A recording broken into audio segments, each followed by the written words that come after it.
Жусуп Абдрахмановдун легендага айланган өмүр таржымалы.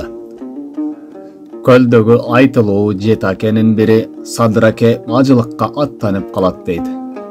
Бул кишинин берекелүү батасын алып калалы деген саяк уруусунан чыккан Абдрахман бей аны конокко чакырат. Абдрахман Ысык көлдүн Чиркей, учурдагы Жаркынбай айылында жашачу жана Күнгөй ак суу болушу эле. Атасы Балпан ажыдан алган тарбиясына ылайык аксакалдын сыйын жайына коет. Ал эми анын сыйына урмат катары Садыраке минтип бата берген экен. Кудайым сага оң менен солго таанымал, элдин жүгүн көтөргөн жана керегине жараган уул берсин. Bir жылдан кийин 1901-жылдын 21 күнү Ысык көлдүн азыркы Жаркынбаев айылында Абдрахман бей уулдуу болуп атын Жусуп коет. Садыракенин батасы кабыл болуп, бул кара тору бала келечекте кыргыз үчүн эбегейсиз чоң кызмат кылган. Жусуп Абдрахманов атабыз болгону 37 жыл өмүр сүрүп, ошол аз өмүрүндө саз жашап, эбегейсиз көп жакшы иштерди жасап, элине татыктуу кызмат кылып өттү. 1916 жылы үркүндө окуусу үзгүлтүккө учурап, эл менен кошо Кытайга үй бүлөсү менен качууга мажбур болот. Сапар учурунда атасы Абдрахман келте оорусунан улам көз жумат. Ак падышанын жазалоочу отряддары кыргыздардын бир бөлүгүнүн артынан сая түшүп, эңилчек ашуусуна жетип барышат. Орус аскерлерин көргөн Жусуптун апасы дароо: "Жусуп, иниң токону алып дароо арчанын артына дароо бекингиле, орустар келе жатат" деп кыйкырат. Жусуп дароо иниси токону артына көтөрүп, арчаны аралай кире качат. Бирок апасы менен калган бир туугандары качканга жетишпей калат. Жетип келген орус аскерлери апасы менен бирге 7 тууганын кылыч менен мууздап салышкан. Ошентип үркүндө үй бүлөсү менен Кытайга качып, ал жакта ата-энесинен жана бир туугандарынан айрылып, Жусуп жана иниси мунун баарын өз көздөрү менен жашын агызган бойдон алыстан бугун ичине жутуп карап тургандан башка айласы калбаган. Санжырачылардын айтуусу боюнча Жусуп Абдрахманов 14 бир тууган болушкан. Ошол каргыш тийген ачарчылык, үркүн окуяларынан кийин эл ичинде Токо деп аталган Токтомамбет иниси менен бир эжеси гана аман калганын айтып келишет. Ошентип көз ачып жумгуча томолой жетим болуп калды. Мурунку Манаптын уулу деген наамдан байлык, үй жай, үй бүлө дегенден эчтеке калбады. Кыргыздын кыйынмын дегендеринин тагдыр ташы ошондой болчу. Бир бороондук, бир жуттук турмуштун чоңураак сыноосуна калса эле баарынан кол жууп отуруп калчу. Ырас, Жусуп Абдрахманов эң чоң ырыскыга да эгедер эле. Аккан арыктан суу агат дегендей, лидерлик сапаты, зиректиги мыкты болчу. Ошого жараша анча-мынча орус тилин билчү. Сазанов азыркы Ананьев айылындагы орус түзем мектебинен алган 3 класс билими көтөрүлүш кесепетинен Караколдогу жогорку башталгыч окуу жайынан 2 жыл эле окуп калгандары 1 жылдан кийин 1917 жыл Кытайдан үркүп келгенде кыйлап пайдасын тийгизди. Ал жактан кайтып келип, орусча билгендиктен Караколдогу гарнизондо офицерлеринин атын багып, короосун шыпырып жүрдү. Андан ары өзүн өзү такай тактап турмушка бышыруунун үстүндө болду. Чейирак бул улан орус офицеринин назарына илинип, аны менен кошо Верный шаарына кетти. Андан аркысын Жусуп атабыз өзү кыска так жазат. Кызыл гвардия менен армиянын катардагы жоокери, комсомол уюштургуч, артта калган алыскы айылдарга партия-чейка уюштургуч, анан эле акыркы аккорд сыяктуу Кыргызстан эл комиссарлар кеңешинин төрагасы жана Союздук борбордук аткаруу комитети президиум мүчөсү болдум.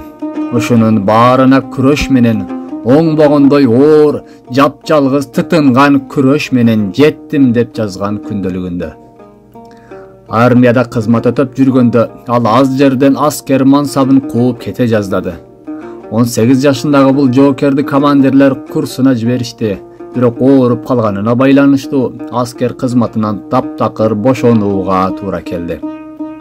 Ошондон баштап аны мүлдө өмүр жолу ишмердиги, комсомолдук, партиялык, советтик, чарбалык иштерге чырмалышып, күжүлдөгөн күрөшкө карчылдаган кармашка алардын кайгы менен кубанычына ширилди. Ал аралашпаган, ал кыйырда, түздө катышпаган ошол кездеги орчундуу окуялардын бирин да Жусуп Абдрахмановсуз элестетүүгө мүмкүн эмес эле. Ошонун баарында анын көзгө чарпылган изи калган. Жусуп Абдрахмановдун зиректиги, кайраты, мээнеткечтиги назарга дароо илинчү экен. Ал Жети сууда аскер кызматын өтөп жүргөн кезде Сыдыков менен таанышкан экен. Жусуп ал кишиден 12 жаш кичүү болсо да, экөө бири-бирине жылдызы жанып, жакындашып, экөөнүн ортосундагы жылуу мамиле ар кандай шартка, саясий кысымга карабастан өмүр бою сууган эмес. Ал кезде сабаттуу адам партиялык ишти эртерээк баштап, көзгө көрүнүп калган Сыдыков кокустан таап алган энесине караан болуп, акыл насаатын айтып жүрсө керек. Жусуп Абдрахманов 19 жашында партиялык ишке которулат. Алматы, Талдыкорган, Каракол, Пишпекте иштейт. 1920-жылы 19 жашында Жусуп Абдрахманов ал мезгилде дээрлик түндүк Кыргызстанды кучагына алган Жети суудагы комсомолдук, партиялык уюмдарды уюштургандардын бири болгон.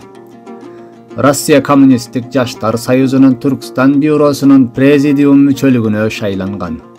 Ошол РКСМдин 3-чү съездине делегат болуп катышкан. Владимир Ильич Ленин менен аңгемелешкен. Кыргыздын тарыхында Ленин менен баарлашкан жалгыз кыргыз ушул болду.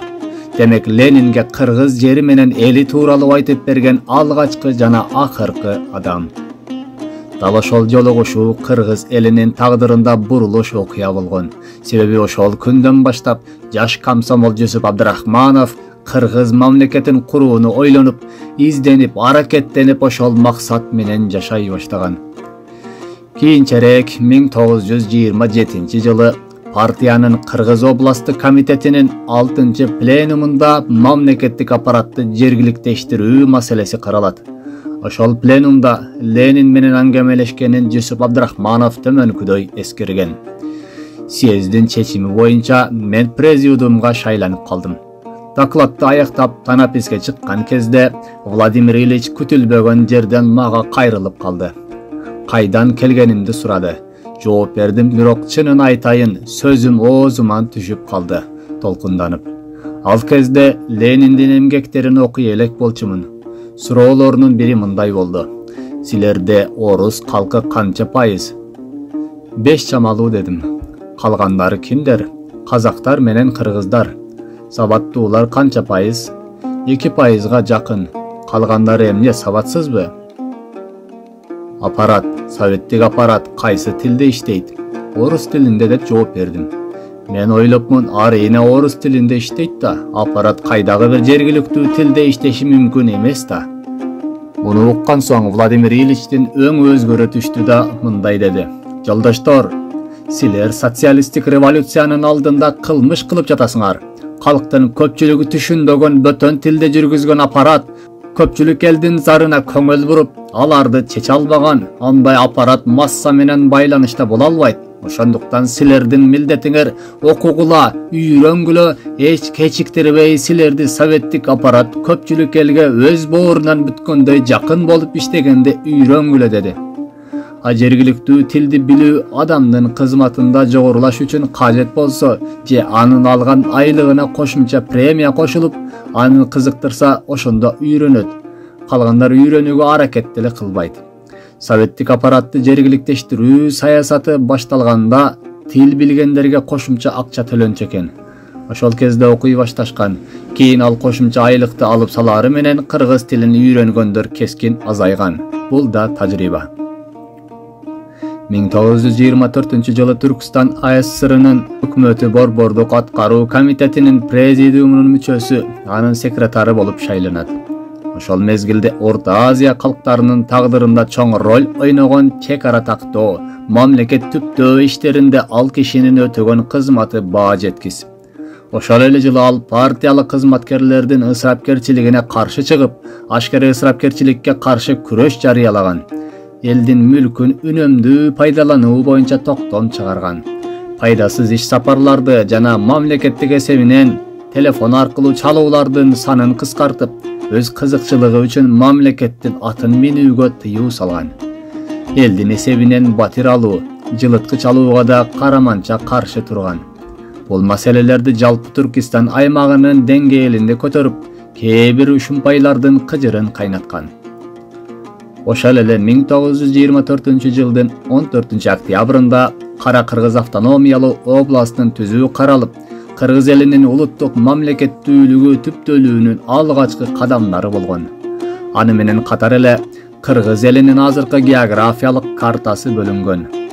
Мамлекеттин түптөлүүсү чечилип жаткандагы ошол тарыхый окуяга Жүсүп Абдрахманов баштаган лидерлер катуу аракет менен мекен алдындагы милдеттерин мыкты аткарып жатышкан. Жүсүп Абдрахманов күнү түнү тынбастан өзү себепчи болуп, жаңы түптөлүп жаткан Кара Кыргыз автономдук облусунун чек араларын тактоодо эбегейсиз чоң мээнет кылган.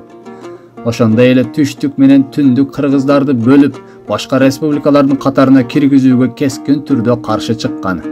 Большевиктердин дөөш ааларынын бири Каганович түштүк менен түндүктөгү кыргыздарды кыргыз деген сөздөн башка эмне байланыштырып турат деген суроосуна бизди Манас эпосу бириктирип турат. Караколдо, Пишпекте жана Ошто да Манас айтылат деп жооп берген экен.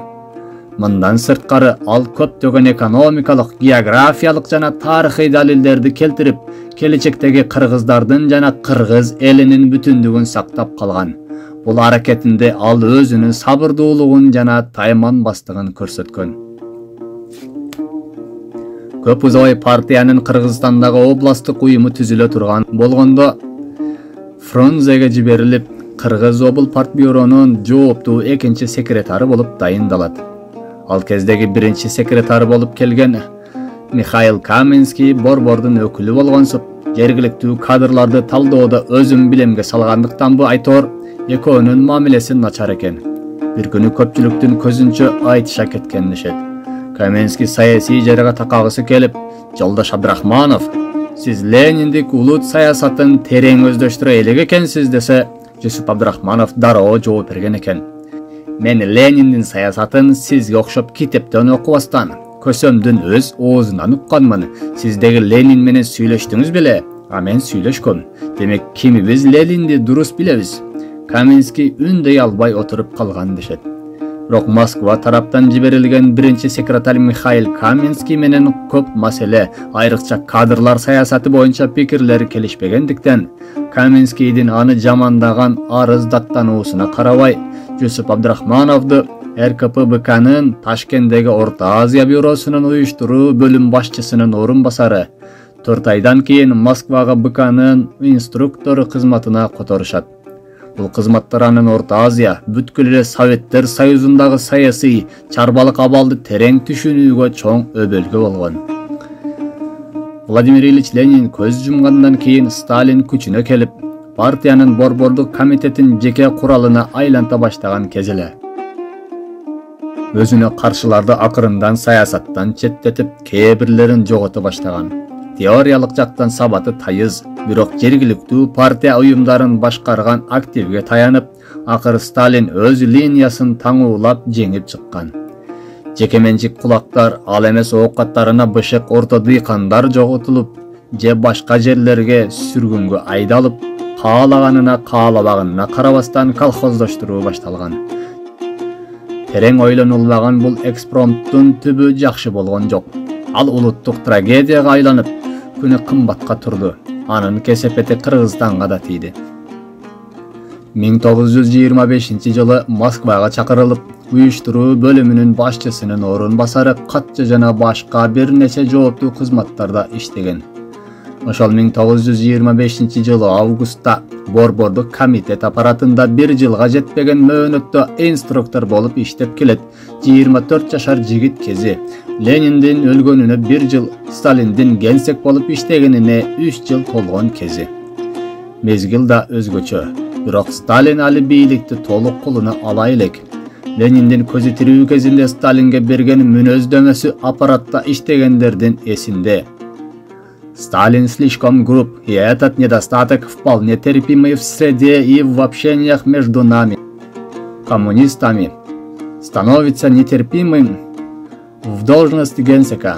Поэтому я предлагаю товарищам обдумать споров перемещения Сталина с этого места и назначить на это место другого человека, который во всех других отношениях отличается от Сталина только одним перевесом, именно более терпим, более лоялен, более вежливый, более внимателен к товарищам, меньше капризности и так далее деген.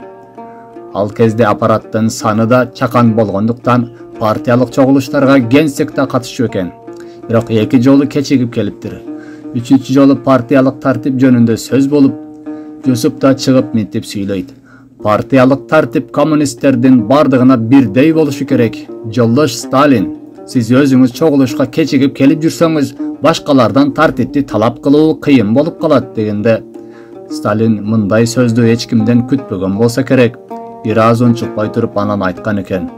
Эгер сиздер бардык коммунисттердин алдында талапты мага айткандай койсоңор эле тартип орнойт. Мен өз кемчилигимди оңдоого аракет кылам деген экен.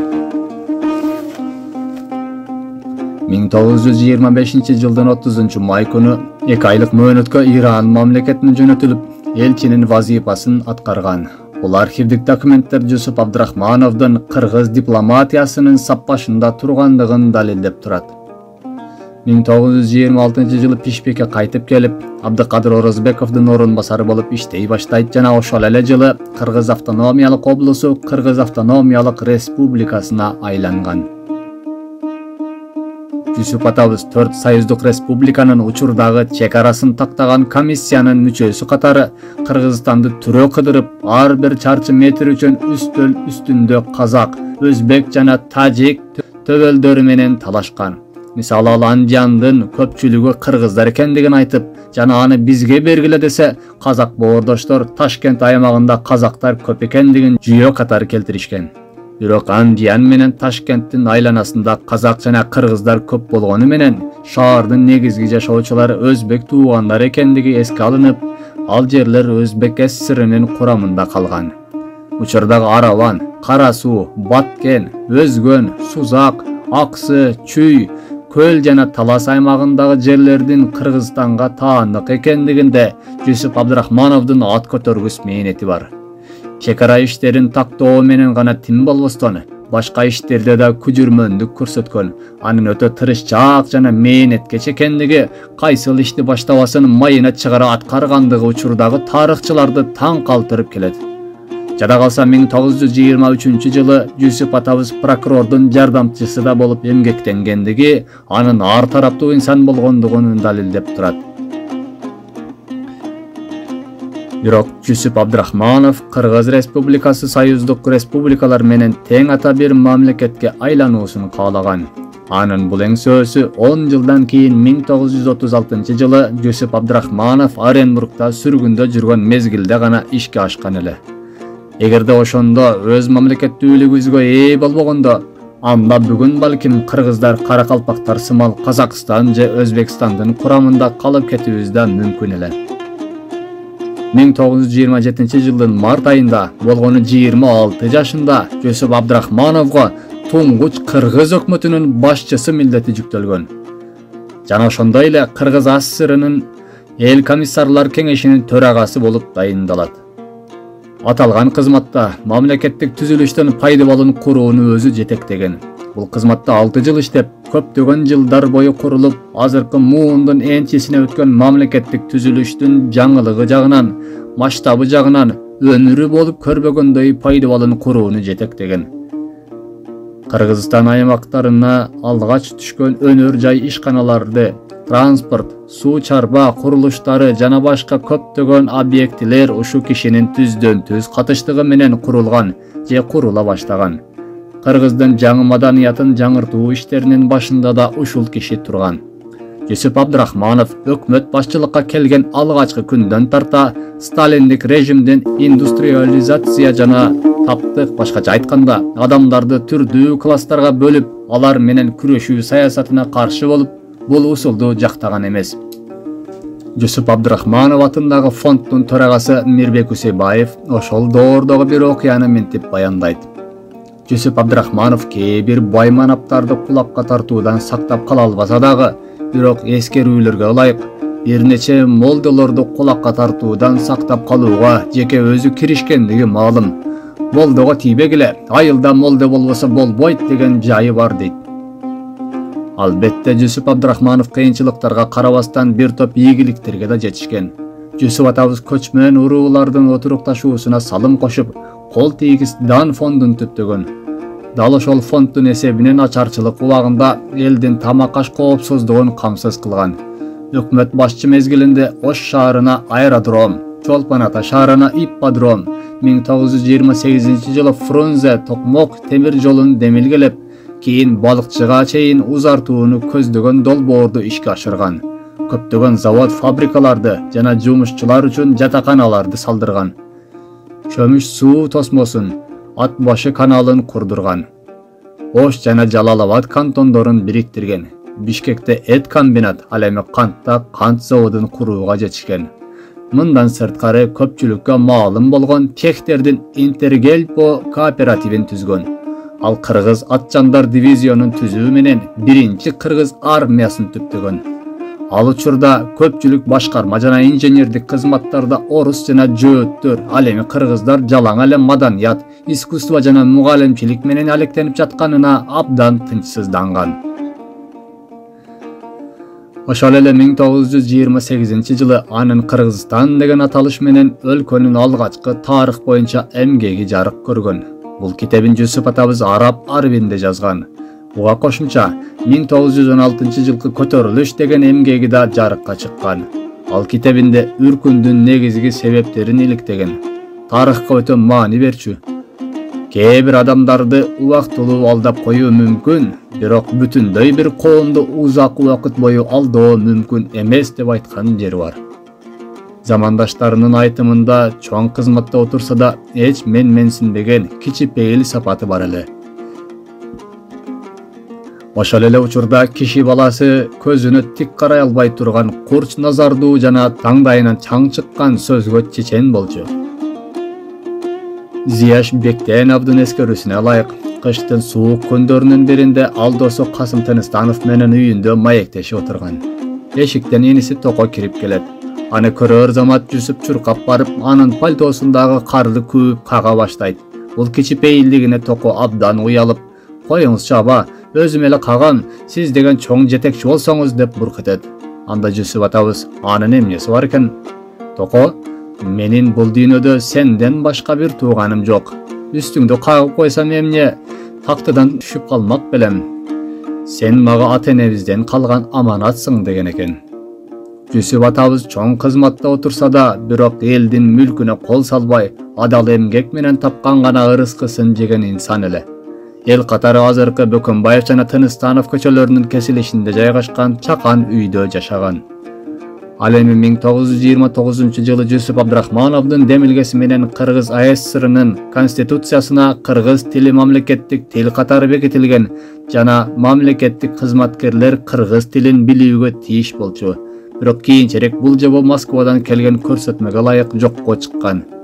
Бош убактысында китеп окуп, музейлерди, көргөзмөлөрдү калтырган эмес. Жусуп Абдрахманов өлкөнүн келечегинен тынчсызданып, түн уйкусу каччу. 1929-жылдын ноябрь жана 1930-жылдын апрель айында Сталинге бир нече рет кат жазган. Өз катында Кыргыз Автономдук Республикасына толук кандуу союз республика статусун берүүгө убакыт келгенин белгилеген жана Сталин менен жолугууну талап кылган. Бирок Сталин бул каттарды жоопсуз калтырган. Мындан сырткары, ал өз катында Сталиндин кээ бир союздук республикаларындагы үч тепкичтүү саясатын кескин сындаган. Албетте бетке айтылган ачуу сын жана критика Сталинге жаккан эмес. Кийинчерээк Жусуптун бул аракети ашкере улутчулдук катары бааланган. Абдрахманов 30-жылдары түштүккө командировкада жүрүп, Жалал-Абадтын чайканасында коңшу өлкөлөрдүн бир жетекчи кызматкери менен чарпаяда чай ичип аңгемелешип отурса, жүдөгөн bir кыргыз улам эле жакындап келип, же ал жайын түшүндүрө албай, же bir kalender сыяктуу зикир аралаштыра дуа кылып кое албай эле колун сунат экен. Жүсүптүн мейманы мыйыгынан күлүп, пияладагы чайын айландырып ичип, секен күйрөп коет дейт. Бечара калк. Кайыр сураганды да билбейт да. Аны угуп Жүсүп Абдрахманов тигини чакырып дасторкондон нанды алып ага бериптир да, тууган, кайыр сураганды билбеген соң, тоого барып мол бакпайсыңбы? Кайырчылыкты аны билген элге бер да оокатыңды кыл. Муну уккан мейманы чайы кекиртегинен өтпөй чакап кеткен дешет. 1931-жылы Москвадагы көптөгөн окуу жайларга 60-га жакын окуучуларды жөнөтүп, аларга каржылык колдоо көрсөткөн. Ал жакта алгачкы кыргыздардан турган мекенчилдердин уюмун, башкача айтканда, кыргыз диаспорасын түзгөн. Фрунзеге кайтканда ар бир министрликтерге ошол студенттерге камкордук кылууну бөлүп берген. Жашы 30-да болсо да кыргыз жаштарына айланайын балдар, жакшы окугула, келечек силердин колуңарда, силер окууну мыкты бүтүрүп келгичекти мен иштеп турам. Анан силерге окшогон кесипкөйлөргө өткөрүп берем. Менин жартарлык деле билимим жок. Болгону орус түзем мектебинде 3 жыл окугам. Кеп илимдин баарын чогултуп, куржунга салып алуу эмес, негизгиси адамдарга адамдарча мамиле кылууда, тил табышууда, деп учурдагы кээ бир аксакалдар айтпаган насааттарын айтчу дешет.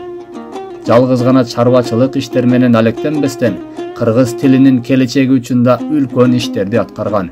Кызматта отурган мезгилинде иш кагаздарды кыргыз тилинде жүргүзүүнү акырындык менен киргизе алган. Алгач аппарат кызматкерлери кыргыз тилинде жазууга жана сүйлөөгө тийиш деген ооз-эки буйругу чыккан. 1931-жылы 29-июлда анкета толтуруп жатып, немис, өзбек тилин орточо, перс жана уйгур тилдеринде оюн түшүндүрө ала турган деңгээлде, ал эми казак, кыргыз жана орус тилдеринде эркин сүйлөй ала тургандыгын белгилеген. Башка бир анкеталык маалыматтарында татар жана араб тилинде мыкты деңгээлде билгендиги жазылган. Замандаштары Фрунзе менен Москва ортосундагы темир жолдогу 5 күндүк сапар учурунда Жүсүп атабыз Чеховдун 6 томдук китебин бүтүргөндүгүн айтышкан. Эркин Тоо гезитинин негиздегендеринин бири катары Жүсүп Абдрахманов жергиликтүү гезиттерге байма-бай өз макалаларын жарыялап турчу. Жогоруда айтылгандай, Сталиндин авантюристтик агрардык саясаты 1932-33 жылдары бүт өлкөнү катуу ачарчылыкка кыптатты. Украинадан Казакстан менен Сибирге чейинки кең аймактагы калк айрыкча азап тартты. Миллиондогон калк боо-боо түшүп кырылып жатты. Миллиондогон эл бир сындырым нан издеп түштүккө акты. Ал учурда Кыргызстан өзү деле жыргап турган эмес. Кийин окумуштуулар аныктап чыккандай, дан даярдоо планы Кыргызстанга асмандан алынып, ойдон чыгарып таңууланган. Иштин реалдуу абалы, ал жактан анча планды толтура алаарлык жыйым терим болбостугу эске алынган эмес. Анысы аз келгенсип, план аткарабыз деген курулай аракет менен көптөгөн райондордо жогору жака жаганам деген атка минерлер тарабынан түшүмдү зордуктап тартып алуу күчөгөн. Колхозчулардын колунда эптеп септеген аш катык калган.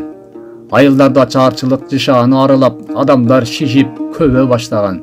Кызылча айдоо, була өндүрүү багытындагы чарбалар алган продукциясынын ордуна дан эгиндерин талап кылган. Бирок ал жетишсиз болчу. Республика жетекчилери аткарууга мүмкүн болбогон жерлердин планын аздыр көптүр азайтууга аргасыз болгон. Ачарчылыктан кырылып калбасын деп анча-мынча соода кылууга, үрөн фондусунан пайдаланууга уруксат берген.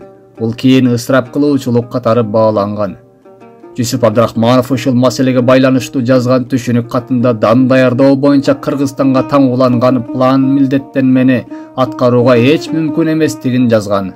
Айрым райондорго дан азыктарын сатууга уруксат бергенин моюндай келип, ал 1932-жылдын жазында казактар Кыргызстанга күтүрөп көчө баштады. Ачарчылыктын айынан алардын арасында өлүм житим көп болду. Жүсүп Абдрахманов кабылган балекеттен башка себепчиси ушул. Бүт мамлекет масштабынан караганда дан даярдоо боюнча Кыргызстан үлүшү анчалык деле эмес. Дыйкандарынан тартылып алынган түшүм балким башка региондорго анча-мынча эш болмок. Бирок анда Кыргызстанды ачарчылык каптап, 100 миңдеген адам кырылып калмак. Тарыхчы Үсенбаевдин эсеби боюнча 1916-жылдагы Кызыл кыргындан түндүк кыргыздарынын эле 41,4% жок болуп, ошол кезде 5,5 миллионго жетпеген калк бул экинчи кандуу эпкинге туруштук бере алмак эмес. Үркүндө жарымынан ажыраган эл ачарчылыктан тукум курут болсо да, үркөрдөй болуп өз өлкөсүндөгү азчылык байыркы элдин бир уч калдыгы болуп калмак. Жүсүп Абдрахманов кыргыз элин сактап калуу максатында Москвадан келген көрсөтмөлөргө карабастан дандын жана эттин планын 30% гана тапшырып, өз өмүрүн тобокелчиликке салып, өз элин ачарчылыктан сактап калган. Ошол жылдары Казакстанда 4 миллиондон ашуун казак элинин жарымы кырылып калган. Ошол убактарда Казакстан аймагынан 100 000, Сибирден 30 000 адам кыргыз элине баш калкалап келген. Качкын казактардын алачыктарынан кадимкидей бир шаар курулуп калганын Жүсүп атабыз күндөлүгүндө эскерген. Алардын арасында учурдагы Казакстан президенти Касым-Жомарт Такаевдин атасы Кемел Такаев да болгон. Элге таруу, жүгөрү уну таратылган. Ал күндөрдө Кубанычбек Маликов Токолдөш суусунун эки тарабы ачкалыктан өлгөн казактардын сөөгүнө толуп кетти деп эскерген жайы бар. Жүсүп Абдрахманов күн сайын түнкү Фрунзени машина менен кыдырып, өлгөн казак боордоштордун өлүктөрүн жыйнатып, сый менен жерге берилүүсүн камсыздаган. Өз көзү менен ачарчылыктын кесепетин көргөн Жүсүп атабыз өз күндөлүгүндө мынтип жазат. Филипптин, Галашекиндин иши ушул нерсеге алып келди. Москванын каарынан коркпостон 100 000 деген качкындар кабыл алынып, ачкалардын курсагы тойгузулуп, үй жоктор түнөк тапкан. Албетте Жүсүптүн казактарга болгон урматы жогору болчу. Бир учурда Алматы шаарында бир топ казактар менен достошкон. Экинчи жагынан казак элинин күйөө баласы болгон Жүсүп өз кызматтык карьерасы менен өмүрүн садага чаап, жардам колун сунат. Бечарага бел, карыпка караан болгон кыргыз эли аларга колунан келген туугандык жардамын беришкен. Жүсүп Абдрахмановдун чечимине ылайык качкындардын шартын жакшыртуу максатында казынадан атайын 150 000 рубль бөлүнгөн жана 1,5 миң жетим калган балдарды жетим балдар үйлөрүнө жайгаштырган. Качкындарды кайра өз мекенине кайтаруу кампаниясы уюштурулуп, ага казак тарап макул болуп, 500 баланы Казакстанга жөнөтүшкөн. Бирок Галашекиндин буйругу менен алар кайрадан Кыргызстанга кайтарылган. Өзүн билендикке салып дан бербей жана казак менен Сибир элине жардам бергендиги үчүн Жүсүптү Москванын каардуу жазасы күтүп турган эле. Көп өтпөй 1933-жылы ал кызматынан бошотулган жана партия ага карата Кыргызстандын данын чачып жок кылды жана уурдады деген айып тагып, согуш жарыялаган. Анын күндөлүгүндөгү жазууларга ылайык, бул көптөгөн жетекчилерди, анын ичинде мени бир топ чоочутуп салды деп жазат. План аткаруу кыйынчылыгын Шахрай Исакеев үчөөбүз талкуулай келип, мен план аткарбады деп кызматтан алса алсын, республиканы Казакстандын абалына жеткирбейли дедим. Алар макул болду. Ал башкалар сымал Москванын алкыш үчүн эмес, элдин бакубат турмушу үчүн эмгектенген жан эле. Алар дайым душмандарым мени мактаганда, мен дайыма элиме зыян алып келчү иш жасап койбодумбу деп ойлоном деп кооптонуп турчу. Ошентип кызматтан бошотулгандан кийин Жүсүп Абдрахмановду Самарага, андан кийин Оренбургга сүргүнгө айдаган. Өкмөт башчы мезгилинде Жүсүп Абдрахманов орус тилинде күндөлүк жазчу адаты бар болчу. Күндөлүгүн Жүсүп атабыз мынтип баштаган. Күндөлүгүм: мындан ары сен менин жалгыз сырдашым жана ишеничтүү досумсуң. Бирок сен мени белгилүү бир мөөнөткө чейин гана сактайсың. Менин колумда турган чакта сен мага эч качан чыккынчылык кылбайсың. Бирок башкалардын колуна өтөр замат абал өзгөрөт. Мындан ары эч нерсени жашырбай сага төгүлөм. Аттең сен жөн гана угаласың, бирок жооп бере албайсың. Тагдыр ушундай экен, бешенеме жалгыздык жазылыптыр. Канчалык оор болсо да, тагдырга моюн сунуудан башка арга жок. Эй досум, сага айткан нерсемди эч кимге айтпагын. Муну көзүм тирүү кезинде суранып жатам. Ал эми өлгөндөн кийин каалаганыңа айта берсең болот. Ооба, ал айткандай ал күндөлүк анын колунда турганда ончукпас дудук сымал болду. Бирок 1933-жылы күндөлүк НКВД аркылуу Сталиндин колуна тийип калган. Сталинди каттык менен күндөлүктү окуп чыгып, өз колу менен күндөлүктүн башкы бетине Жолдош Каганович, Молотов, Калинин, Орджоникидзе, Ворошилов жана Микояндан, Кыргыз Совнаркомунун төрагасы Жолдош Абдрахмановдун күндөлүгүн окуп чыгуусун өтүнөм. Окуп бүткөн соң мага кайра кайтаргыла деп кол койгон. Азыр ошол мамлекеттик кызматкерлерине Сталиндин жазган ошол буйрук кагазы жана алардын окудум деп кол койгон ошол документ музейде сакталуу. Жүсүп атабыз ал күндөлүктө советтик режимдин дөө шааларын сыңдап критикага алган. Албетте аталган партиялык кызматкерлер Жүсүптүн бул ишине көз жумуп кое албайт болчу. Ошентип 1933-жылы кызматтан бошотулгандан кийин Жүсүп Абдрахманов Самарага, андан соң Оренбургка үй бүлөсү менен биргеликте кызматтык сүргүнгө айдалган. Табиятынан эмгекчил болгон Жүсүп атабыз сүргүндө да жөн жатпастан чарба иштерин жетектеп турган. 1937-жылдын апрель айынын башында Жүсүп атабыз камаларын сезип, аялы Гүлбахрамга балдарды алып тезинен Фрунзеге кайткыла деп аларды коопсуз жакка көчүргөн. Анын Анвар, Алибек деген уулдары жана Аида, Раиса жана Ленина деген кызы болгон. Жүсүп Абдрахманов эң кичүү кызын көрбөй калган. Анткени ал камалган учурда кызы Ленина энесинин курсагында эле. Гүлбахрам апа кош кат болгону аз келгенсип, 4 баласы жана карыган энеси менен биргеликте эптеп Фрунзеге жетип келет. Бирок борбордон баш байнек таба албастан 4 жыл бою азыркы Гоголь жана Токтогул көчөлөрүнүн кесилишинде жайгашкан малканада жашаганга мажбур болушкан. Бир учурда бүткүл Кыргызды ачкачылыктан сактап калган Жүсүптүн үй бүлөсү эми минтип курсагы жакшы тойбой, өлбөстүн күнүн көрүп, малканада жашап калат деп ким ойлоптур дейсиз? Ошентип өзү сезгендей 1937-жылдын 4-апрелинде Оренбургдагы үйүнөн кармап аны камакка алышкан. Жүсүп Абдрахмановду түрмөдө 6 ай бою суракка алышкан. Ага өзгөчө ыкмаларды жана кыйноолорду колдонуп, кээ бир кагаздарга кол коюуга мажбур кылышкан. Оренбургдагы түрмөдөн ошол мезгилдеги СССРдин башкы прокурору Вышинскийге кат жазган жана кол койгон бардык протоколдогу маалыматтарды төгүндөгөн. Кийин ошол кыйноолор менен протоколдорго коюлган колдорду мажбурлап койдургандыгын айтса да, анын сөзүн эсепке алышкан эмес. Ошол 6 айдан соң күз мезгилинде Фрунзе шаарындагы НКВДнын түрмөканасына которулган. Ага төмөндөгүдөй айыптар коюлган.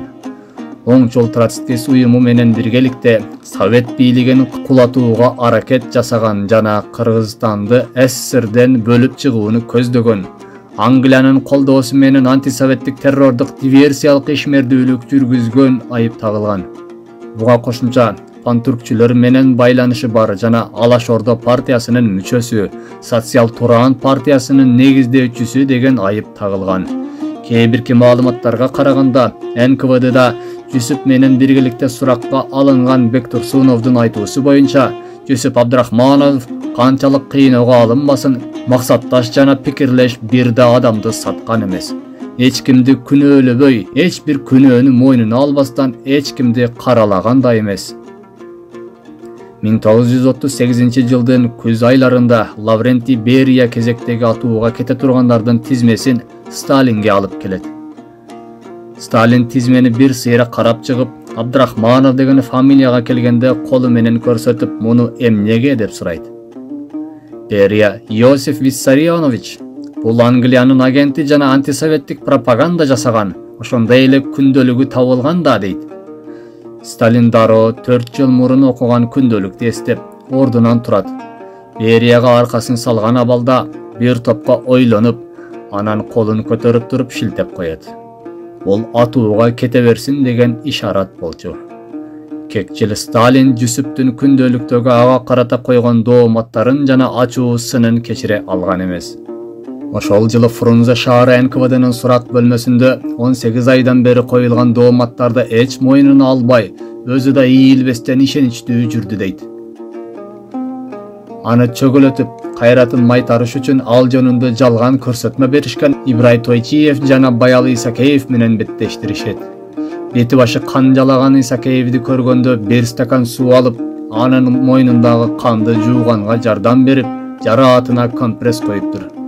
Ал кезде керектүү көрсөтмө алыш үчүн адамды кыйнап, сабап, ийне сайып, отко кактап дүйнөдө болгон мукачылыктарды колдонуу кадыресе иш болгон.